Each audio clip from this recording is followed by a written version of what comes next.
Next our topic is बेटा extinction fire. तो extinction fire आप लोगों ने ये ऐसे सिलेंडर जो है हर जगह पे देखे होंगे, हमारे स्कूल में भी ये लगे हुए हैं। तो ये क्या करते हैं, जब भी कहीं पर आग लग जाती है, फायर हो जाती है, तो ये उसको बुझाने में हेल्प करता है। तो क्या कहते हैं, फायर जो है that is very useful for us. Fire जो है ये हमारे लिए बहुत यूज़फुल भी है, जैसे हम लोग खाना पकाने के लिए इसका यूज़ करते हैं। बट अगर ये बहुत ज़्यादा हो जाए तो इसकी वजह से बहुत ज़्यादा जो डैमेज है वो भी हो जाती है। Sometimes when a fire gets out of control it needs to be put out. Such a fire can be controlled by doing the following two things. तो कहते हैं कि अगर आपके पास जो फायर है आपके कंट्रोल से बाहर हो जाती है तो हम उसको कैसे कंट्रोल कर सकते हैं। Create a barrier between the fuel and the Sportster of the combustion, कि उनके बीच में एक बैरियर बना दिया जाए कि जो उसको कंबशन करने में हेल्प कर रहा है। ये हमने पहले भी बताया था कि जो स्पोर्टर ऑफ कंबशन है वो क्या है, ऑक्सीजन है। तो इट मीन्स हमें कुछ ऐसा यूज़ करना चाहिए, ऐसी चीज़ यूज़ करनी चाहिए जो कि ऑक्सीजन को उस फायर के साथ मिलने ही ना दे। Lower the temperature below the ignition temperature of the fuel, और जो फ्यूल है उसका इग्निशन टेम्परेचर भी वो क्या कर दे, डिक्रीज़ कर दे।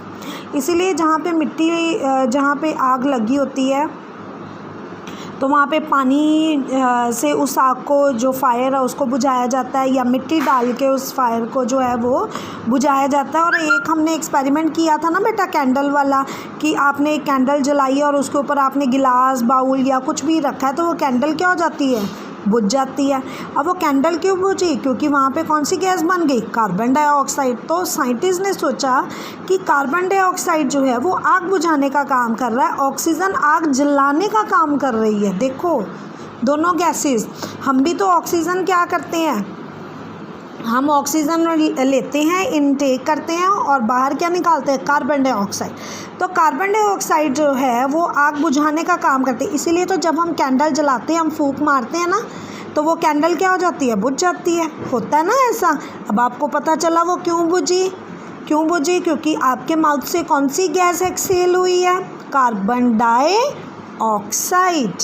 तो यहाँ पर भी यही है बेटा, एक तो बैरियर बनाना, दूसरा क्या है, उसके इग्निशन टेम्परेचर को डिक्रीज़ करना। सो वाटर क्या है, इफ़ेक्टिव एजेंट है, ये मैंने आपको भी बता ही दिया है। दोनों थिंग्स करने के लिए, दोनों के लिए, एक तो ये बैरियर बना देता और ये दूसरा उस फ्यूल का इग्निशन टेम्परेचर लोअर डाउन कर देता। लेकिन जहाँ पे बिजली में, इलेक्ट्रिसिटी वाली चीज़ में कहीं पर आग लग जाती है तो वहाँ पर हम वाटर का यूज़ नहीं कर सकते हैं। हम क्यों नहीं यूज़ कर सकते हैं वाटर का, क्यों नहीं कर सकते, बिकॉज बेटा वाटर क्या करेगा, वाटर के अंदर इम्प्योरिटीज़ होती हैं जिसकी वजह से वो क्या बन जाता है, गुड सोर्स ऑफ इलेक्ट्रिसिटी, और उसमें से इलेक्ट्रिक करंट पास होना शुरू हो जाता है। ठीक है, क्लियर है ना ये आपको।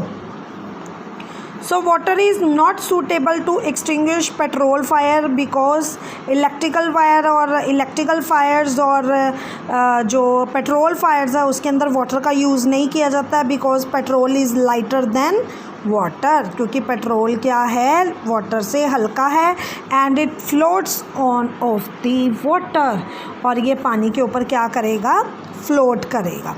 N effective fire extinguisher agent in carbon dioxide, तो फिर तब उसकी जगह पे किसका यूज़ किया जाता है, कार्बन डाइऑक्साइड का यूज़ किया जाता है। It forms a layer over the fire and breaks the contact of fuel and oxygen, and it does not rise up as it heavier than oxygen। तो कहते हैं ये ऑक्सीजन से हैवी है तो इसीलिए ये कोई लेयर नहीं बनाती ऑक्सीजन के ऊपर, और जहाँ पर भी हम इसका स्प्रे करेंगे तो वहाँ पे कार्बन डाइऑक्साइड ही रहेगी और ये पूरा एक सर्कल बना लेगी या उस एरिया को कवर कर लेगी और उसे बुझाने का काम करेगी। These day fire extinguisher that gives off carbon dioxide are very common. They are available in different sizes for household as well as industrial use. Some of these fire extinguisher have chemical in which on reaction they release carbon dioxide। Clear है।